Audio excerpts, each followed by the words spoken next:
بيبدأ الفيلم بحادثة رهيبة جدا بين موتوسيكل وعربية ماشيين على سرعة 10 كيلو متر تقريبا. انا مش فاهم بيدوكوا رخص ازاي؟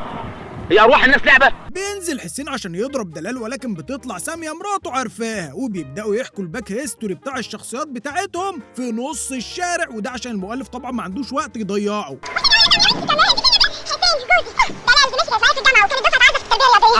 بعدها بنسمع اغرب مجامله ممكن تسمعها في حياتك. سامية زي العسل وناعمة قوي. مش فاهم بصراحه مين ممكن يقول لحد ناعمه، يعني تحسها بتجامل عفشه عربيه مش صاحبتها. بيتفقوا ان هما يتقابلوا تاني يوم وبيسيبوها ويمشوا. بنروح لبيت عزه اختها، وبيكون حسين وساميه راجعين من شهر العسل وهيعيشوا معاهم يومين لحد ما يستلموا شقتهم، ولكن بتحصل مفاجاه. استنى احط صوت درامز. صاحب الشقة بيكون سلم الشقة لساكن تاني، وهو كمان معاه عقد زيهم. ده يبقى نصب. ده يبقى احتيال. يعني ايه؟ يعني المخرج كان ناقص يخليهم يقولوها ب4 لغات تانيين عشان نتأكد ان هم اتضحك عليهم. بتروح سحر وعزة يقابلوا دلال اللي بتحكي لهم ان هي سافرت الخليج وتعرفت على مدرب كاراتيه ياباني علمها الكاراتيه وبقت اوني تشان قد الدنيا. يا بنتي كده ازاي؟ وانا الحقيقه مش فاهم ايه اللي مودي مدرب كاراتيه ياباني للخليج، يعني كان رايح ياكل مندي مثلا ولا ايه القصه؟ اتعرفت بعدها على مدام عفاف وبقت مديره اعمالها. اول ما بتخلص قصه حياتها المأساويه دي ما بتستحملش سحر وبتقوم تمشي عشان تلحق مسلسل الانمي اللي بتتابعه. بيروح حسين وساميه لصاحب الشقه، ولكن ما بياخدوش معاه لا حق ولا باطل، فبيجتمعوا يفكروا عشان يشوفوا ازاي هيرجعوا الشقه. طبعا الوضع متوتر وفي مستقبل بيضيع، فتروح دلال طالعه كده زي الخازوق وتقول لهم انها عازمهم في الكباريه عندها. بعدين الليلة دي كلكم معزومين معايا. فعلا يا دلال فكره مناسبه جدا للوضع الحالي. مش عارفه هل دي لا مبالاه بالوضع ولا عايزاهم يرقصوا على احزانهم ولا ده ايه. بيروحوا يسهروا وهم متضايقين جدا من موضوع الشقه. لا عليك اظبط لي واحده وسمعني. والله تشوفهم تحسهم متفقين مع صاحب الشقه ان هو ينصب عليهم. بتغني عفاف وبترسي الشقه بتاعت حسين وساميه.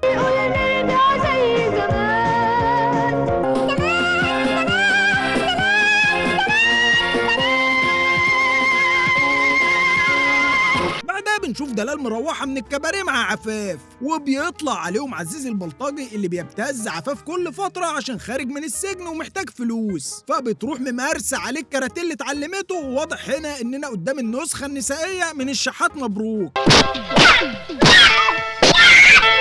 جامده. انا اول مره اشوف واحد بيتضرب وبيعلق على اللي بيحصل فيه. ده كاراتيه ده ولا بتغني ميتال؟ في النهايه بتنتصر دلال وبتصيح صيحه النصر او صيحه النسر.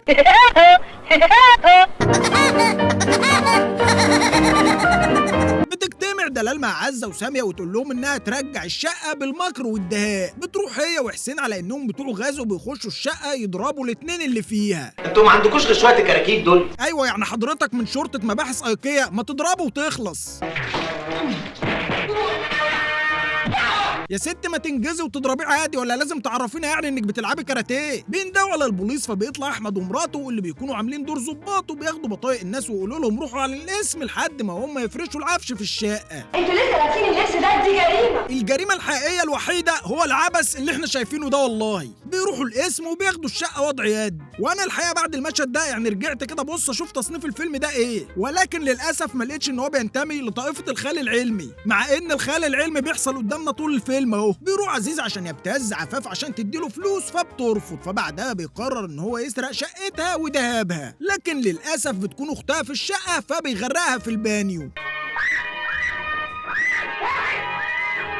الله يرحمها ماتت وعينيها مليانه. بالصدفه بترجع دلال الشقه عشان تجيب لبس العفاف، فبتلبس هي جريمه القتل. وهنا بقى بنشوف اشرس واحنك محقق في تاريخ السينما المصريه. قتلتي الهام ليه؟ حضرتك سبتي الست عفاف في نايت كلاب وجيتي عشان تسرقي علبه المجوهرات. حتى فتشوني. بسيطه، حضرتك سرقتي علبه المجوهرات ورميتيها لشريكك من الشباك. بصي ما انا هلبسها لك، يعني هلبسها لك، ما فيهاش حيله ادور على متهمين غيرك. انا مضطر اقبض عليك بتهمه القتل العمد مع سبق الاصرار والترصد. بتروح ساميه الاسم عشان تمسك قضيه دلال صاحبتها. لازم نقوم محامي كبير. ايوه يعني وانت جايه الاسم تعملي ايه؟ جايه تقولي لها عاش مثلا؟ لو اثبتي براءتي تبقى فرصة ليكي. تبقي محامية مشهورة. ليه؟ هتمسك قضية القرن ولا هتترفع عن مرتضى منصور؟ بيقرر أحمد وحسين إن هم يساعدوا دلال، فهيعملوا إيه؟ بالظبط هيروحوا الكباريه يروقوا على حالهم، بعد كده بقى يناقشوا حياة دلال اللي هتتعدم ظلم دي. أنا مش عارف يعني مين الإنسانة اللي صيغتها اتسرقت وأختها اتقتلت من مفيش وبالليل نازلة تغني؟ ده أنت لو شغالة في ناسا كنت خدتي أجازة. بعدها بيقعدوا مع عفاف وبتقول لهم إن مفيش غير عزيز هو اللي عملها. والسؤال هنا بقى يعني حضرتك الكلام ده ما قلتوش ليه للنيابة؟ المهم بيروحوا لواحد اسمه عزيز بس بيكونش هو الشخص اللي قاصدينه، وبتيجي كبسة بوليس على القهوة، بتتحط حتة حشيش في جيب بنطلون حسين، وهو في عربية الترحيلات أحمد بيديله بنطلون، وفي النيابة بيقول إن بنطلونه ما فيهوش جيوب فبيخلوا سبيله. اتفرج يا صاحبي.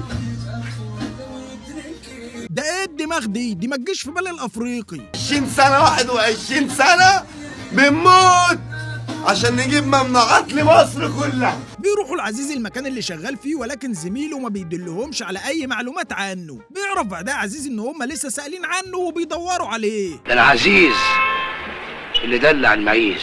والله لاين صناع مسلسل بابا المجال نفسهم يتكسفوا ويكتبوه. بنكتشف ان سامية حامل في اليوم اللي رايحين فيه زيارة لدلال، فبيروحوا ويسيبوا سامية في البيت. بيطلع عزيز هو وكابتن مجدي عبد الغني لشقة حسين عشان يخطفوا سامية في عز الظهر، والناس واقفة في البلكونات بيشجعوا الخطفة الحلوة. بيكتشف حسين ان سامية اتخطفت، فبيقرر ان هو يهرب دلال. انا مش فاهم الحقيقة ايه العلاقة، بس هم تقريبا لقوا نفسهم فاضيين فقالوا يعملوا اي حاجة. بيتنكر حسين جامد جدا عشان يهرب دلال. بتترحل دلال مع العسكري، وتقريبا ساعتها كانوا لسه ما اخترعوش حاجة اسمها الكلبشات، وبتطلب منه ان هي تخش تعمل حمام قبل ما تتراح. بتخش تلاقي حسين حاطط لها هدوم في الحمام، وبتروح نازله من على الشباك. طبعا انا مش هتكلم على ان شباك الحمام اكبر من الباب بتاع اوضتي، يعني اكيد مش دي اللي هتبوظ الفيلم يعني. وبعدين ما الناس في الشارع عاده اهو شايفين واحد بينزل من على مواسير الاسم ولابس لبس شرطه. انا بس عندي سؤال واحد والله، طالما هي لبست كده ليه ما نزلتش قدامهم عادي من باب الاسم؟ يا نهار اسود، اقفل خرب بيتنا.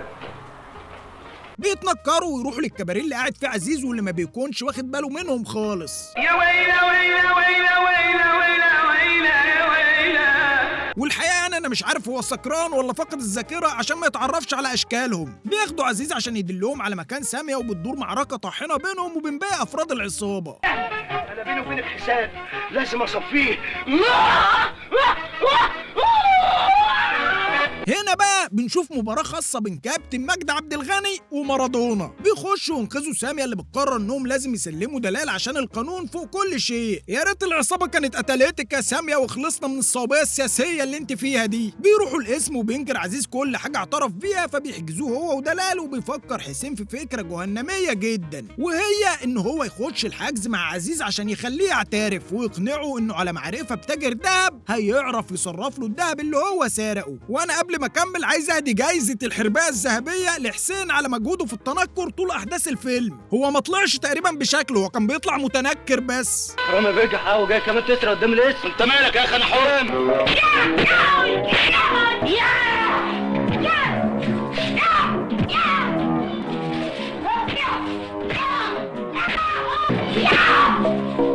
اصل الصيغه المخطوفه او المسروقه لو نزلت السوق فيها خطر. هاتهم للمعلم بتاعنا وهو يتصرف فيهم بمعرفته. بيروحوا على المكان اللي اعترف فيه عزيز ان هو شايل فيه الدهب، وبتخرج دلال من الاسم وبيبقى فيه 2 بيتهجموا عليها، فبتروح دلال ضرباهم وبيخلص الفيلم على اساس ان ده تمهيد من صناع العمل على انتاج جزء تاني. انا عايز اعرف فين صراع الحسنوات، يعني هو من اول الفيلم يا اما بيتسجنوا يا اما بيتخطفوا يا اما بيتقتلوا. الصراع الوحيد كان مع حسن وحسين. طب بلاش صراع الحسنوات، فين الحسنوات اصلا؟ وبعدين فيلم فيه حسن الاسمر يغني اغنيه واحده وعفاف تغني اغنيتين، ده السبك بيجيب محمود الليثي في الفيلم ساعه ونص، الليثي بيغني منهم ساعه وربع. وبعدين ايه هي الحبكه بتاعه الفيلم؟ يعني الحبكه الشقه اللي اتنصب عليهم فيها، ولا عزيز والبت اللي اتقتلت، ولا في ايه؟ محدش فاهم حاجه. ايه هي المشكله اللي في الفيلم اللي بنحاول نحلها؟ الحقيقه محدش يعرف ولا حد هيعرف، فما تنساش قبل ما تخرج تعمل لنا لايك وشير وسبسكرايب على اليوتيوب. سلام. شايف الهبد ده؟ عليه كل شغلي، عليه كل مجهودي، بس انا مش عايزه.